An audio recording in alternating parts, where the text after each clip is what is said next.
ప్రియులారా, మన ప్రభు అయిన యేసుక్రీస్తు నామములో మీకు శుభోదయం. ప్రతిదినం ప్రభుతో అనుదిన ఆత్మీయ ఆహారం. జనవరి 13 మంగళవారం.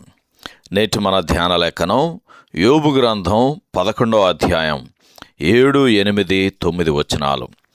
దేవుని గూఢాంశములను నీవు తెలుసుకొనగలవా? సర్వశక్తుడగు దేవుని గూర్చి నీకు పరిపూర్ణ జ్ఞానము కలుగునా?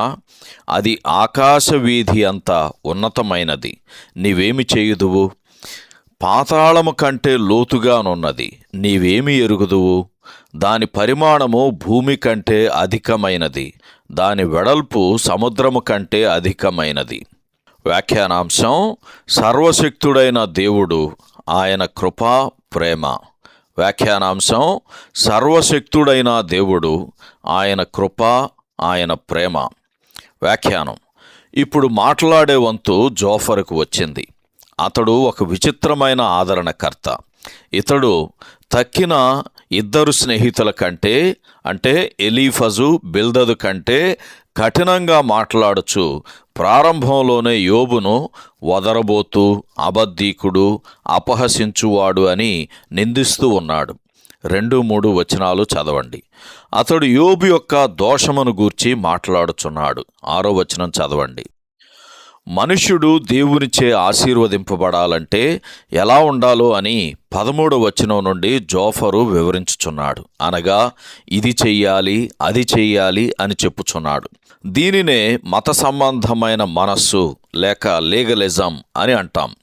ఇంతకు మునుపే ఎలీఫజు యోబుతో దేవుని యందు విశ్వాసముంచటం కంటే దేవునికి తాను చూపే భయభక్తుల యందు, తన యథార్థ ప్రవర్తన యందు ఆధారపడాలని 4వ అధ్యాయం 5వ వచనంలో చెప్పాడు. యోబు కూడా యెహోవా మీద ఆధారపడటం కంటే తన మీద ఆధారపడటానికే సిద్ధపడ్డాడు. నేటి విశ్వాసులు కూడా ఇట్టి మత సంబంధమైన ధోరణికి లోబడుట వలన తాము చక్కగా ఉన్నామని తలంచి, దాని వలన చివరకు దేవుని కృప యొక్క గొప్పతనాన్ని కూడా తక్కువగా అంచనా వేయవచ్చు.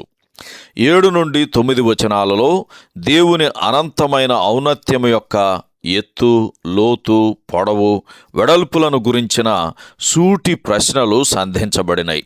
ఇట్టి విషయాలను ఎటువంటి మనుష్యుడైనా ఎంతవరకు గ్రహించగలడు? దీనికి జవాబు ఎఫెసీయులకు రాసిన పత్రిక 3వ అధ్యాయము 18, 19 వచనాల్లో ఉంది. ఎట్లనగా, దేవుని ఆత్మ వలన సమస్త పరిశుద్ధులు దాని వెడల్పు, పొడవు, లోతు, ఎత్తు ఎంతో గ్రహించుకొనుటకును, జ్ఞానమునకు మించిన క్రీస్తు ప్రేమను తెలుసుకొనుటకును తగిన శక్తి గలవారు కాగలరు. సహోదరుడు జాన్ కోక్లన్. శుభములతో వందనాలు. ఈ సందేశాలకు సంబంధించి కానీ, బైబిల్కు సంబంధించి కానీ మీకేమైనా ప్రశ్నలు ఉంటే ఈ క్రింది నంబరుకు వాట్సాప్ ద్వారా పంపించండి. మీ ఆత్మీయ క్షేమాభివృద్ధి కోసం అనుభవజ్ఞుల ద్వారా జవాబులు అందించబడతాయి.